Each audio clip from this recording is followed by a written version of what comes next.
Hello everyone, welcome to website education investment. Today in this video, I'm going to talk about three things. The first is about the updates on FTX. Second one is crypto.com, their latest update. And finally, I will go over how they will influence the Polkadot ecosystem. And so now let's start with the first one, FTX. So FTX, they still have a lot of updates. First of all, like SAM, SBF, the FTX just files for bankruptcy. And not only that, after they file the bankruptcy, they get hacked. So this is kind of very interesting. They get hacked with over 600 million.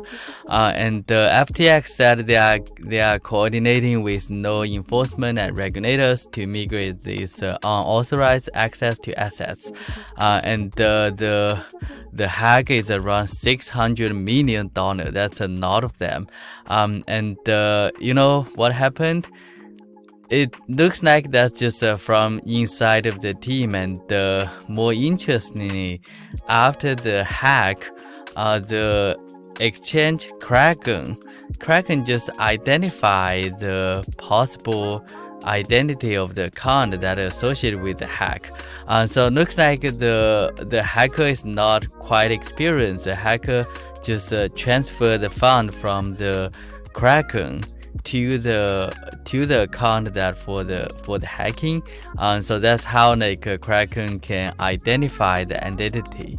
And so not sure if they can finally figure out who is the hacker, but looks like there are something like they can do some investigation. So this is very, very interesting. And not only that, crypto.com, the other exchange or the website, they accidentally sent 320k Ethereum to Gate.io, but they said they recovered the funds. However, this is also very kind of dangerous, not a good signal. And Huobi and Gate.io on the file for allegedly sharing snapshots using loaned funds. And so what happens is people find they send a lot of Ethereum, like 10 how many here actually? It's 100,000, right? And so they said, oh sorry, it's 10,000. So they actually sent 10,000 Ethereum to Binance and OKX after the releasing its asset snapshot. And so possibly they just borrowed this Ethereum and for the snapshot to show like they have the assets. But after the snapshot, they sent it back to the Binance and OKX. So this is also a news from Huobi. So yeah, overall that's all the centralized exchange. Alright, now let's take a look at the Polkadot part. So Polkadot, the parent finance is a parachain, and Amanda invested 500k in parent finance in Series A round, but that's just 2%, and they have a lockup period of 4 years, and there's no other relationship. And so it looks like parent finance is okay. The Menta, they also release their position. So basically they receive an investment from Amanda, but it's very limited amount. They didn't release how much, but they said they focus on the decentralized. And so it looks like it's also okay for the Menta project. And then next one is Arcana. They said there's no risk exposure to FTX. The Amanda has a minimal stake of 250k Arcana and 25k KAR. And so looks like the Arcana is also kind of okay.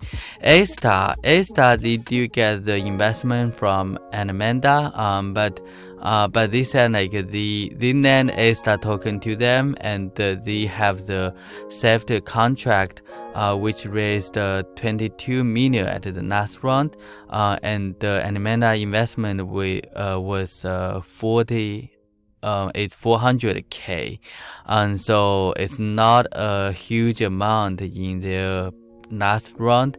and it's very minor stakeholder for them. So looks like A-Star is also okay.